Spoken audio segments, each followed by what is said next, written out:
लगता है मैं थोड़ा गड़बड़ा गया सीटी रेशियो समझने में। चलो इसे ठीक करते हैं।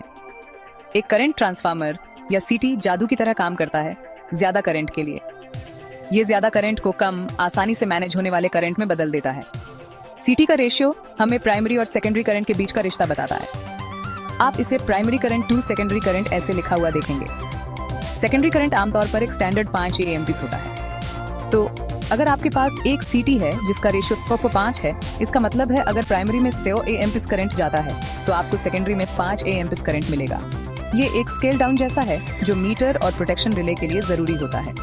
यहाँ कुछ कॉमन सीटी रेशियो दिए गए हैं। 5A सेकेंडरी के साथ 5R5 मतलब प्राइमरी में 5RA और सेकेंडरी में 5A। 100:5 प्राइमरी में 100A और सेकेंडरी में 5A 200/5। आप समझ गए, प्राइमरी में 200A सेकेंडरी में 5A।